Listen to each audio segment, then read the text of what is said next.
Well, let's get you more now on those pledges by Saudi Arabia and the UAE. Earlier, we spoke to our UN correspondent, Nick Harper, for the details. Saudi Arabia has pledged $100 million and the United Arab Emirates has pledged $30 million.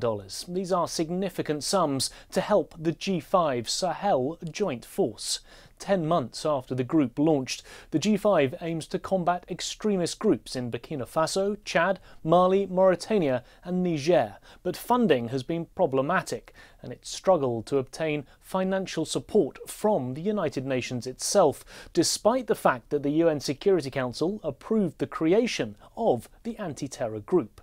The main problem has been reluctance from the United States to allow the UN to fully fund the task force. The US has already negotiated a $600 million reduction in the peacekeeping budget, of which the US is the largest funder. It's therefore unwilling to have more financial obligations for the UN to fund. However, that means that the G5 force is facing difficulties reaching the planned 5,000 soldier deployment and fully equipping those troops. US Ambassador to the UN, Nikki Haley, has also called for more information about the precise objectives of the G5. French President Emmanuel Macron, who hosted Wednesday's pledging meeting in Paris, has previously suggested diverting some of the funds that go to the over 10,000 strong peacekeeping force in Mali and giving it instead to the G5. Meanwhile, the UN Security Council remains focused on the security situation in the Sahel. In October, the Council delegation travelled to Mali to visit the G5 Force Command headquarters for the first time. Another donor conference will be held in Brussels on December the 16th. Nick Harper, CGTN, New York. Well, let's get you more now on that story. I'm joined live from Lagos in Nigeria by our correspondent, Deji Badmus. Deji, what has been the regional reaction to these pledges made in France to battle extremism in the Sahel?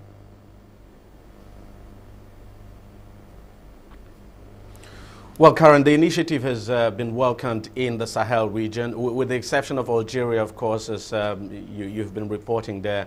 I mean, the other countries in the Sahel region have welcomed this, and they think it's a very positive development. In fact, this, as we all know, has been on the cards for a very long time, but funding has been what has been actually delaying it. And so the countries in the Sahel region are welcoming this, and of course, they are now getting down to serious work now, and we expect that that force will begin operation sooner than later, Karen. And how much of a threat does militancy pose in the Sahel region right now? Well, it's a huge threat, I must say, a huge threat. I mean, we've seen militants strike in Mali, the northern part of Mali now. I mean, we've seen them moving from Mali, the northern part of Mali, to the northern part of Burkina Faso. I mean, just imagine the number of attacks we've seen in Burkina Faso this year. And, you know, the threat is there that it could spill all over the region. Of course, let's not forget that Boko Haram is also quite active in Nigeria, and you also have these militants operating in places like Niger and Chad as well. So it's, I mean, militant threats in this region, in the Sahel region as a whole, is a very huge threat. And despite the fact that you have the presence of about 4,000 French forces in the region, we still see that militants are quite active in the region. So that's why this is being welcomed, and everybody is hoping that with this force now, you know, the whole thing might be brought under control. But there's no question at all that the militants are gaining a foothold in the Sahel region. Karen?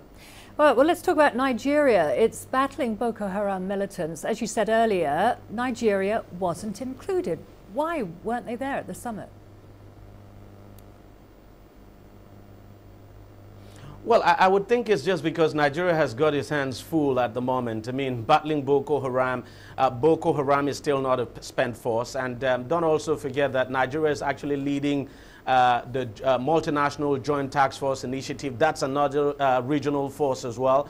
Chad and Niger, of course, are part of that regional force. So I think it's deliberate. But I would think that even though Nigeria was not represented at that summit, but it must be carried along, because at some point there would need to be some form of coordination now between the MNJTF and these G5 force that has been set up. But there's no question at all, Karen, that Nigeria has got its hands full at the moment. It's still having problems with Boko Haram. That group still carries out occasional attacks now in the northeast of the country, and we've seen the group also carry out occasional attacks now in Cameroon, Chad, and Niger. So I don't think it's anything out of place now, because Nigeria has got its hands full, and of course, as I said, it's leading that MNJTF initiative now to crush Boko Haram. But there's no question at all that Nigeria would be in the know of this, and that at some point there would need to be some form of coordination now between both joint forces. Okay, Deji Badmus there, our correspondent in Nigeria. Thank you very much for that.